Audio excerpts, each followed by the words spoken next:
त्यागी परिवार online classes में कक्षा 9 की गणित में आपका बहुपद चल रहा था। तो इसमें प्रश्नावली आपकी 2.1 में आपका पहला, दूसरा, तीसरा सवाल हो गया था। बहुविकल्पी के आपके क्वेश्चन थे। अब आगे आपको पढ़ना अति लघु क्वेश्चन है, प्रश्न है, तो बहुत सिंपल है। ठीक है, तो इसमें बहुपद में हमने आपको पहले बताया था, अगर आपकी यहां पर ये घात जो होती है चरों की घात, ठीक है, तो जो चरों की घात होती है ना तो ये माइनस में होनी चाहिए चरों की घात, ठीक है, ना तो ये बटे में होनी चाहिए, ठीक है, ना ये अंडर रूट में होनी चाहिए। आपका चाहे ऐसा होगा तो इसको ऐसा ले सकते हैं, हम इसको हम ऐसा ले सकते हैं, ऐसा उठाते एक होता है, तो वही चीज है, चाहे इस रूप में वही चीज आपकी होती है। ठीक है, तो इसको हम पता करना है। क्वेश्चन कह रहा है निम्न फलनों में कौन कौन से बहुपद हैं। तो निम्न फलनों में कौन कौन से बहुपद है इसमें बताना है। जैसे पहला फलन है आपका x² + 4x + 4, ठीक, तो x² में आप देखो आपकी 2 घात है, फिर आपका x पर 1 घात है और इस पर कितना है आपका 0 घात है। ठीक है, तो आपका क्या है, ये आपका बहुपद है। ठीक है, और ये क्या है, ये भी आपका क्या है 8 है। ठीक है, तो ये भी क्या आपकी बहुपद है। ठीक, अब ये वाला क्या है, आपका लिखा है x + 1/x, तो इसको हम ऐसा ले सकते हैं, अगर इसको ऊपर ले जाएंगे तो आपको हो जाएगा x + x की घात -1।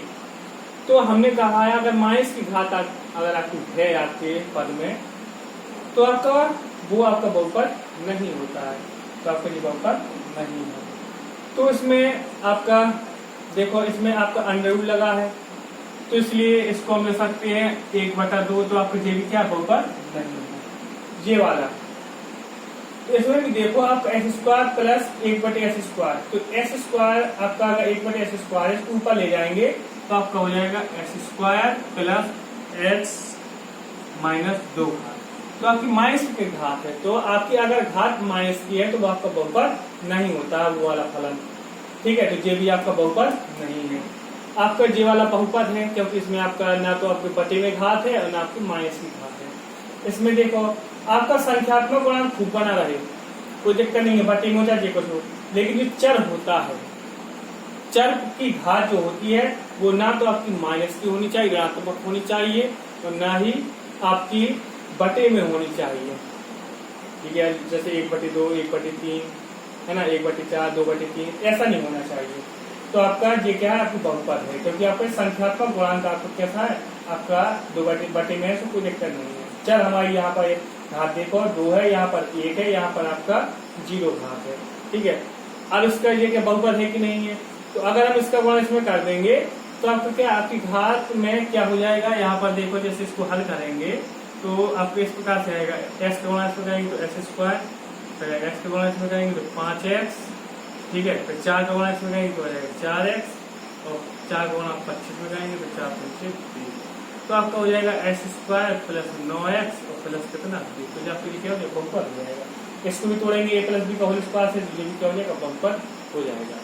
तो इसमें पूछा कौन कौन से बहुपद है, तो हम यहाँ पर सीधे अगर आपको लिखना है तो लिख सकते हो, नहीं तो आपको ऐसा लिखना है, ये बहुपद है, ये बहुपद है, ये बहुपद नहीं है, ये बहुपद नहीं है, ये बहुपद नहीं है, ये बहुपद है, ये बहुपद है, ये बहुपद है, ये बहुपद है। ये सभी क्या बहुपद है, और आपके ये वाला बहुपद नहीं है, ये वाला बहुपद नहीं है, ये वाला बहुपद नहीं है। ठीक है, तो इस प्रकार आपका चौथा आपका सवाल हो जाता है।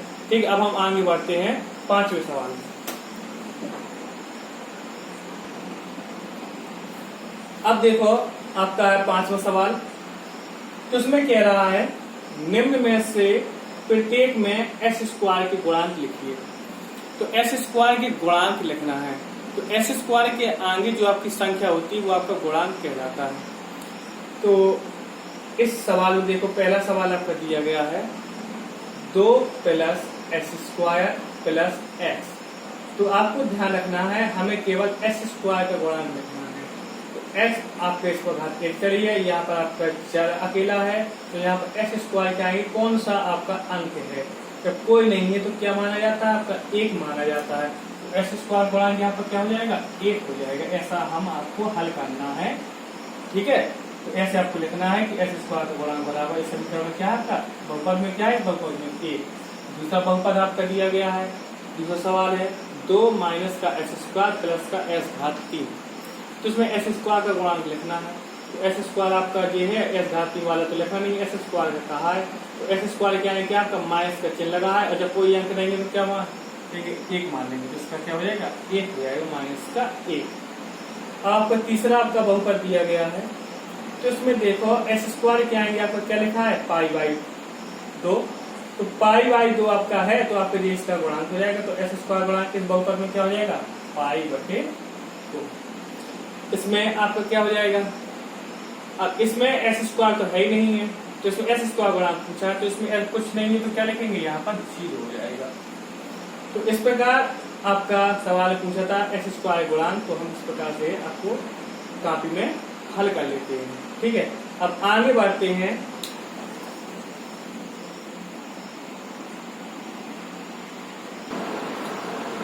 हाँ, अब आपका है 6वां सवाल, कह रहा है कि निम्न व्यंजकों के एक पदी, द्विपदी, त्रिपदी मालूम करो। तो निम्न व्यंजक आपके दिए गए हैं, इसमें हमको पता करना है कि कौन सा आपका एक पद है, कौन सा आपका द्विपदी है, कौन सा आपका त्रिपदी है, कौन सा आपका चौथा पद, आपका चौथे में आपका पता करना है, 5वें पता करना है, 6वें में पता करना है। इसमें हमको पता करना है, तो कैसे पता करेंगे। तो आपका हमने आपको पहले ही कहा था, पदों को हमेशा प्लस और माइनस का चिन्ह अलग करता है। तो इसमें ना तो आपका प्लस का चिन्ह लगा है, ना माइनस का चिन्ह लगा है, ठीक है। तो आपको ध्यान रखना है कि कौन सा पदी है, आपका एक पदी। तो यहाँ पर लिख देना एक पदी। अब इसमें आपको कितने पद दिखाई दे रहे हैं, एक चिन्ह है आपका, तो आपका 1 और 2 आपका कौन सा कितना पदी हो जाएगा, द्विपदी।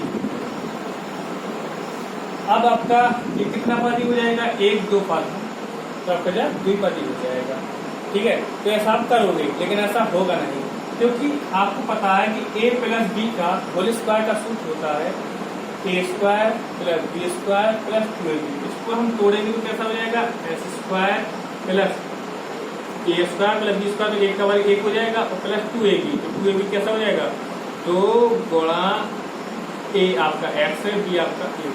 तो आपको कितने पद हो गए, S square plus 1 plus 2x plus 3 पद हो गए। कितना पद हो जाएगा, आपका त्रिपदी हो जाएगा। कौन सा, त्रिपदी, ठीक। अब आपका ऐसे ये हो जाएगा त्रिपदी, आपका ये कितना पदी हो जाएगा, त्रिपदी आपका ये हो जाएगा 1 पद, 2 पद, 3 पद। इसमें आपका वो समझिए इसमें चिन्ह है, तो आपका 2 पदी हो जाएगी, आगे तो कुछ नहीं है ना, ठीक है। इसलिए आपका ये कितना पद हो जाएगा, आपका जो माइनस की संख्या, तो आपका माइनस 25x है, तो आपको 1 पदी हो जाएगा, ठीक है। कैसे आपको हल करना है। अब हम आगे देखते हैं। हाँ, अब हम देखते हैं निम्न बहुपदों को आरोही क्रम में लिखो। तो निम्न बहुपदों को आरोही क्रम में लिखना है, ठीक है। तो इसमें आपका पहला सवाल दिया गया है 5s घात 7 प्लस का x पे घात कोई नहीं तो 1 मानते हैं, प्लस का s घात 8 माइनस का 5s स्क्वायर प्लस का 5s घात 6 प्लस 2x घात 5 प्लस 7। तो इसको हमें आरोही क्रम में लिखना है। तो आरोही क्रम क्या होता है कि आपका पहले सबसे छोटा, फिर उससे बड़ा, फिर उससे बड़ा, फिर उससे बड़ा, फिर सबसे बड़ा। तो आपके पद कितने हैं, तो 1 2 3 4 5 6 7 पद है। तो इसको हमको आरोही क्रम में लिखना है। तो हमने पहले ही बताया था, तो घातों को आरोही क्रम में लिखा जाता है। तो पहले इसमें सबसे छोटी घात क्या है, सबसे छोटी घात इसमें है 7, तो हम सबसे पहले लिखेंगे यहाँ पर 7। फिर आपका 7 का, क्योंकि आपका s पर घात 0 घात मानी जाती है। अब आपका एक घात वाला कहाँ है, तो आपका हो जाएगा प्लस का 7। अब आपका 2 घात वाला कहाँ है, एक घात वाला हो गया ना, 2 घात वाला ये है माइनस का 5s स्क्वायर। 3 घात वाला है, नहीं है, ठीक है। 4 घात वाला नहीं है, 5 घात वाला है, प्लस का 2s घात 5। अब 6 घात वाला है, प्लस का 5 6 घात x घात 6। फिर आपका 7 वाला है प्लस 5 x घात 7। 8 वाला है x घात 7। जितने पद हमने ऊपर गिने थे, अगर कभी कभी गलत हो जाता है, एक आध पद छूट जाता है तो आपको गिन लिया करो पद। तो हमारे 1 2 3 4 5 6 7 7 ऊपर थे, 1 2 3 4 5 6 7, इसका मतलब सही है। तो हमारा आरोही क्रम हो गया, पहले एक भी घात नहीं, तो एक घात, दो घात, तीन है नहीं है, चार है नहीं है, तो 5 6 7 8। इस प्रकार से आपका सवाल हो जाता है। तो आपको कॉपी में ऐसे ही हल करना है, ठीक है। तो आपको लिख देना आरोही क्रम। इसी प्रकार हम दूसरा करेंगे, तो इसमें सबसे छोटी घात क्या हो जाएगी आपका 1, क्योंकि इस पर एक भी घात नहीं है। प्लस आपका क्या हो जाएगा x, एक घात वाला, फिर दो घात वाला प्लस का x², ठीक है। अब x घात 3 वाला, तो प्लस का x घात 3 माइनस का x घात 5। इस प्रकार से आपका दूसरा सवाल भी हो जाता है। अब तीसरा सवाल है, तीसरा सवाल आपको घर से करना है, ना माने तो आप कमेंट बॉक्स पर कमेंट कर देना, ठीक है। तो आपको इसमें आरोही क्रम लिख लेना है।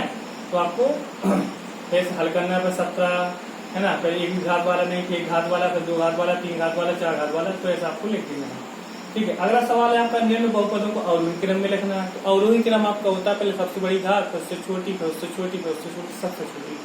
तो इसमें देखो अवरोही क्रम में सबसे बड़ी घात देखते हैं, इसमें क्या है, दो, यहाँ पर 2 है, फिर x² माइनस का 4x घात 5, 7x घात 3, 2x घात 4। सबसे बड़ी कितनी 5, तो इसको सबसे आगे लिखेंगे, माइनस का लगा है तो आपको माइनस का है, तो यहाँ से हम लिखते -4x घात 5। फिर 3 वाला लिखेंगे प्लस का 7x घात 3। चिन्ह ध्यान रखना है, ये गलत है आपका, माइनस लगा तो गलत हो जाएगा सवाल। और फिर 4 घात वाला कह दी, 4 घात वाला लिखेंगे 2x घात 4 प्लस का 7x घात 3, और प्लस का यहाँ पर कोई चिन्ह नहीं है, प्लस का माना जाए, तो प्लस का 13x²। इस प्रकार से आपका 8वीं का पहला सवाल हो जाता है। अब इसमें देखो आरोही क्रम लिखना, सबसे बड़ी घात कितनी हो जाएगी 4। तो इसको सबसे पहले हम लिखेंगे, प्लस का है ना, तो प्लस क्या है तो आगे चिन्ह लगाते हैं, तो 2 पे घात y घात 4, तो 3 वाला लिखेंगे प्लस का y घात 3, 2 वाला लिखेंगे कोई चिन्ह नहीं प्लस का मान के, तो y², यहाँ पर कितना हो जाएगा 8। इसमें गिल्लू कितनी पद है, 1 2 3 4 5, तो 1 2 3 4, तो 5वां कहाँ गया, अरे ये हो गया। तो ऐसा आपको गिन लेना बहुत जरूरी है, नहीं तो आप गलत कर दोगे परीक्षा में। तो ऐसा गिन लेने से आपको गलत नहीं होता कभी। तो गिन लिया करो कितनी पद है, 1 2 3 4 5, तो यहाँ पर कितने हुए 1 2 3 4 5, ठीक। तो अगला सवाल आपको घर से करना है, ठीक है। अगर आपको ये नहीं बनता तो आप कमेंट कर सकते हैं, ठीक है। तो इस प्रकार आपकी प्रश्नावली 2.1 समाप्त हो जाती है। अब आपको अगले वीडियो में प्रश्नावली 2.2 बताया जाएगा। तो आज के लिए धन्यवाद।